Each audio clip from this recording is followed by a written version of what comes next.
Before I get into gods, temples, or priests, I want to point out something that always feels a bit off to me when I'm watching fantasy or reading it. In a lot of these words, gods are real in the most literal sense. They speak, they intervene, they grant power on demand. Sometimes they even transform into animals to seduce mortals. Zeus. And yet, the way the religion functions around them often feels oddly familiar. It looks a lot like real religions. Just with better lighting, divine powers, and cooler outfits, but well, that's where the issue of the video starts. Because once gods are empirically real, religion could never be the same as in the real world. But a lot of fantasy worlds act like nothing fundamental changed. Before I go any further, let me be clear about what I'm not doing. I'm not judging religion, I'm not saying fantasy gods should not exist. I'm definitely not saying that fantasy worlds are wrong for simplifying things. What I'm doing is looking at what happens structurally when belief systems that evolved around uncertainty get placed into worlds where this uncertainty about the gods barely exists. Because that's where many fantasy religions start to feel shallow. The core contradiction is easy to spot once you look for it. Fantasy worlds are full of gods who actively intervene, they grant spells, they answer prayers, they punish people directly, they even resurrect the dead and pick champions. And yet non-believers exist. Religious orders are often rare and mysterious. Characters debate faith, doubt the gods, or treat worship as a purely personal conviction in ways that feel disconnected from what the world itself is showing us. That's not a small detail, it changes what religion actually is. The issue isn't that fantasy religions are unrealistic, it's that many of them keep social, cultural, and political structures that were designed for doubt, even after the world removes doubt from the equation. And to be fair, some settings do explore this relationship. But many don't. And when they don't, religion often turns into aesthetic worldbuilding instead of an interesting driving force. So let me walk through what I mean, because it's easy to say it feels shallow, and then explain why. In the real world, faith structurally exists because evidence is indirect. Revelation is contested. Suffering doesn't come with a clear explanation. If you and I both say God spoke to me, there's no lab test that proves it. That uncertainty is the soil religion grows in. Religion becomes a framework for meaning, legitimacy, and moral authority precisely because nothing can be conclusively verified. If a god of a specific religion of ours were to stand into our world, I would bet a lot of money that there would be an immense structural change to our beliefs. Or imagine if a certain god would transform into animals and impregnate mortals. Yeah, this happened like a lot of times. But even basic questions stay open. Why did the earthquake happen? Where did my child die? Why did the war start? What's my purpose in life? Well, now compare that to a lot of fantasy settings where gods are not a metaphysical claim. In Baldur's Gate, divine magic is observable and repeatable. Clerics channel power that can be tested, compared, and relied upon. Gods intervene directly in ways that affect the plot and the world. In classic D&D settings, like the Forgotten Realms, the existence of the gods is essentially a part of public reality. Whole classes function because gods empower them. You can watch a paladin heal someone with a prayer. You can watch a cleric raise the dead. You can literally meet a being whose job description is messenger of God. In the Elder Scrolls, the gods and divine forces are woven into history and artifacts, and lived experience. Here, religion is a political identity, a cultural practice, and sometimes a very real source of power. In a world like that, belief stops being an epistemic question. Nobody serious is asking, do gods exist? That question has already been answered in public. And that's the first place fantasy religion starts to feel thin. And our stories still write religion like it's mainly about believing hard enough, or being morally sincere enough, or choosing faith over doubt. Even though their world has already turned gods into observable actors. Once gods are observable actors, religion would stop being about belief and would most likely start being about management. That definitely sounds unromantic, I know, but that's exactly why it's interesting. Because now the main questions aren't, do I believe? They are, who gets access? Who is authorized? What counts as legitimate?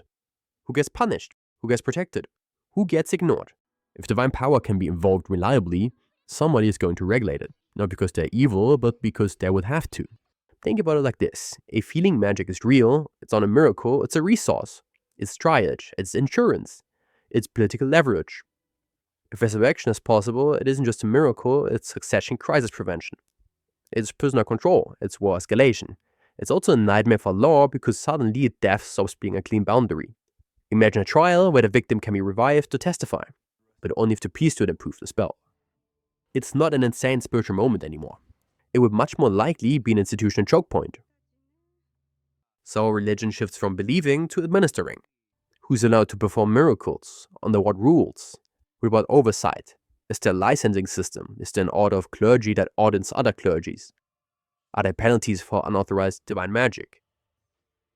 Now here's the part where most fantasy glosses over, and it's one of the most important pieces. If gods are provably real, why would anyone not be religious? I don't mean why would they be atheists in the modern sense. Like, I don't think gods exist. In these words, that's like saying I don't think Yoshla exists. It's not a debatable opinion, it's just wrong. What actually makes sense is non-participation, refusal of allegiance, or indifference. And once you frame it that way, suddenly there are a lot of very rational reasons. First, hostile or indifferent gods. A god can be real and still be a problem. If gods are petty, demanding, violent, or simply uninterested in human welfare, worship becomes a risk calculation. Some people worship out of fear, others try to stay invisible.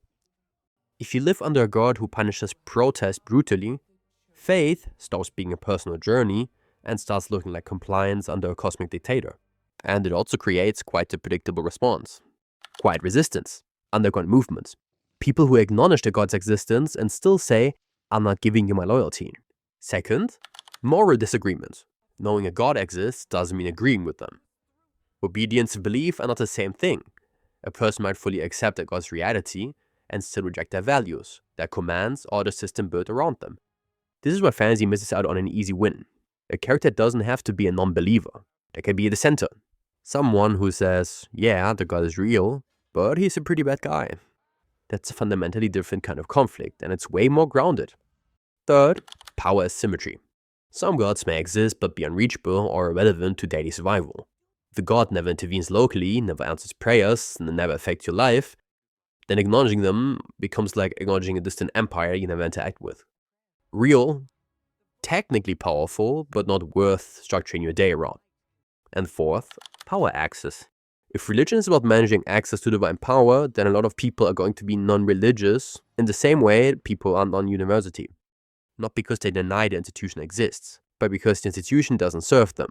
If the priesthood only heals nobles or only blesses soldiers, or only answers to the capital, then faith turns into class politics. The god might be real, but the religion becomes a gatekeeping machine. Which finally brings us to the big one. Many gods mean many religions. This is where fantasy has the most potential and also where it most often simplifies things into something that doesn't match its own cosmology. Polytheistic worlds shouldn't produce clean, isolated religions with strict exclusivity as a default. They should produce overlap, competition, negotiation, and constant situational worship. If there are many proven gods, most people would not commit like it's a monotheistic world. They would be practical. Sailors pray to one god at sea and a different god on land. The farmer makes offerings during planting season and ignores the temple for the rest of the year.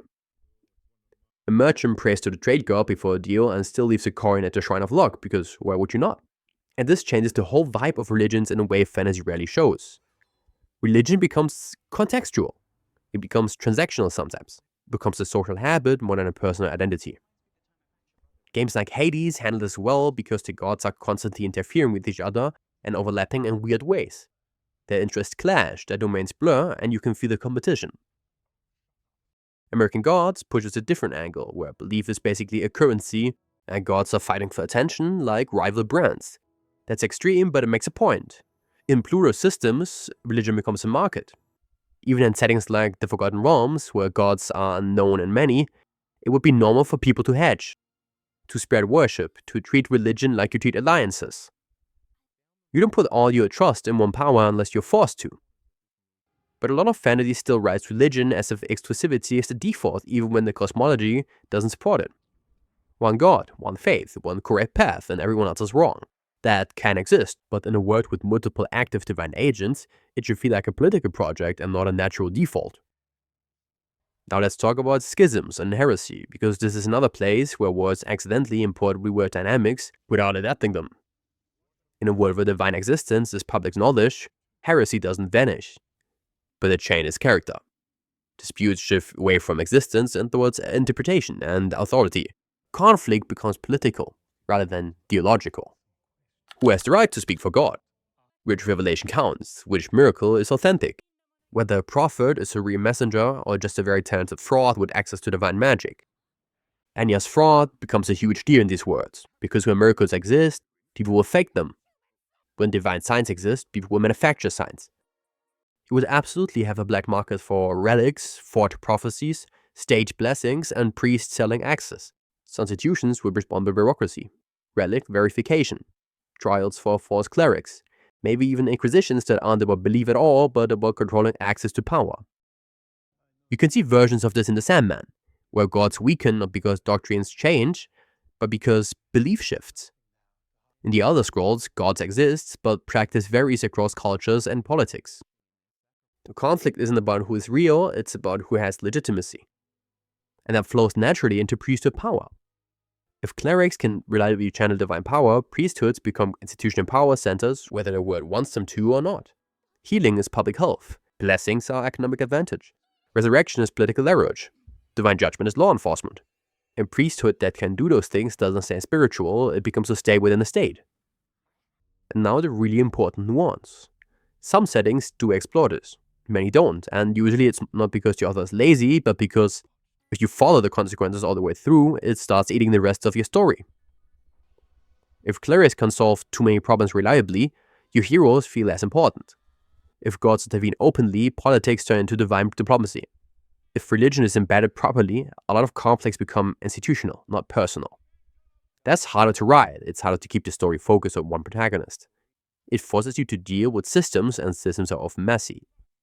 So fantasy often stops at the surface. Temples exist, priests exist, doctrines exist, but the world doesn't reorganize around them the way it logically would. That's the systemic explanation. Fantasy doesn't avoid deep religion because it's uninteresting. It avoids it because it's destabilizing. Deep religion challenges sovereignty. It complicates morality. It turns gods into political actors. It shifts stories away from individuals and towards institutions. Many stories choose simplicity, and that choice is fine, but the simplicity has a cost. When religion stays thin, it feels like a set dressing, a costume the world puts on, something characters say they care about without actually influencing anything. So what would true depth actually look like, without me just redesigning the whole word? A thick fantasy religion treats belief as allegiance. It frames doubt around intent, not existence. It shows plural worship as normal. It embeds religion into law, economy, and conflict. It makes miracles something that creates institutions, not just cool moments. And it treats gods as real actors with incentives, not just vending machines for powers. And that brings me to the king takeaway. Fantasy religions don't feel shallow because gods exist. They feel shallow when worlds keep using belief systems designed for uncertainty in settings where uncertainty is gone. When gods are real, faith doesn't disappear, it just stops being a question. But now I got a question. If gods were provably real in a fantasy world, what would you choose? Would you become a believer? Someone who just doesn't care? Would you hop between different gods? Well, let me know in the comments, and I'll see you next week.